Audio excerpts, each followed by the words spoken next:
So Fracture's been out for a while, and do you still have no idea what the fuck is going on? Maybe you feel overwhelmed or confused by the new map. And don't worry, a lot of people are actually in the same boat. The other day I hopped on VALORANT to play some Unrated with some friends. I was like, hey, why don't we play some Fracture? Now, I played Fracture on the PBE, and I absolutely loved it. So I knew we were gonna have a good time. But their response was not what I expected. Surprisingly, one of my friends said, yeah, I'm not touching Fracture until I'm forced to play it. Then another friend chimed in, yeah, I have no idea what's going on the map. It's just so confusing. And that's when I realized I needed new friends. Now, of course, I'm kidding. I totally get where they're coming from. So my inner coach came out and I was like, soldiers, get in the screen share right now. I'm gonna teach you how to play this map. I explained to them the framework that I used. We played a game of Fracture. And afterwards, they were like, you know, Eric, what you showed in your screen share actually really helped. And immediately I thought of you guys. So in this video, I want to share with you a simple framework you can use to finally understand Fracture and start having a blast. I'm going to call the framework that I use the farming minigame. Now, before we get into how to play the minigame, we need to talk a little bit about the map design. Fracture is different from all the maps so far because the attackers start off the round sandwiching the defenders. As a result, 4 neutral sections adjacent to the bomb sites are created. Using Riot's current callouts, they are called A main, B main, dish, and we have A, B, and D. What comes between B and D?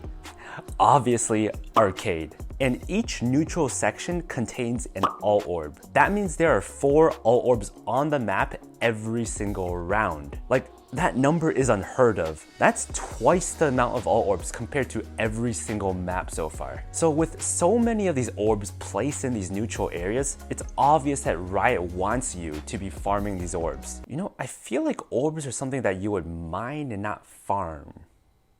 Oh well. And this brings me to the farming minigame framework. So here's how this farming minigame works. It's really simple. Your goal at the start of every round is to farm orbs. During the buy phase, choose one of the 4 neutral areas you want to farm the orbs from. Think of it as a choose your own adventure game. Just basically go to whichever area you're feeling. And you don't need to worry about planting the bomb or defending the bomb site yet. That'll come later. Once you've chosen a neutral area, keep in mind the game that you're playing. Your goal is to farm all orbs. You're a farmer now, and your job is to farm that alt orb. But to safely farm that orb, you're going to need to take control of that area first, because your enemies are playing the exact same game you are, and they are not going to let you farm that orb for free. This is where you have to use your utility to your advantage. Use your utility to get info or create an advantageous fight for you. And you don't have to do this alone. You can bring a teammate with you if you want. Once you've cleared the area and you've taken control of it, then you can reap your rewards. Like all games, there's a reward at the end. The alt orb is the obvious reward. But by taking control of a neutral area for the purpose of getting that alt orb, you have also taken map control for your team. If you take a step back to think about the macro, the map control that you just gained unlocks more strategic options for your team, and it denies strategic options for the enemy team. For example, getting map control as a defender means 1, you have the option to flank. Now, you don't have to flank if you don't want to, but the option is there. Number 2, you can use process of elimination to figure out where the attackers are and what they're probably doing. And with that information, you can make better decisions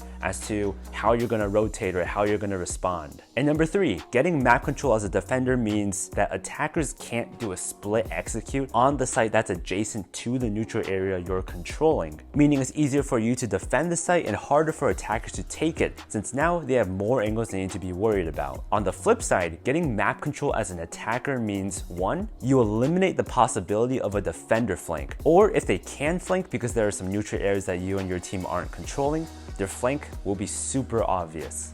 And number 2, getting map control as an attacker means that you can attack a site from more angles. You see, splitting a site on Fracture is super strong. This is because neither the A or B site have a lot of cover for defenders to play around. And honestly, most of their cover is wall bangable. It's pretty suffocating and it's really hard to deal with. So by playing this minigame of getting map control and farming orbs, you'll slowly rack up small advantages which will lead to more round wins. So I hope this framework helps and that you'll have a blast playing Fracture after this video. And be sure to like, comment, and subscribe if you like this video. And consider dropping by my community Discord that I just made in the description below. Alright, have an amazing day. I'll see you in the next video.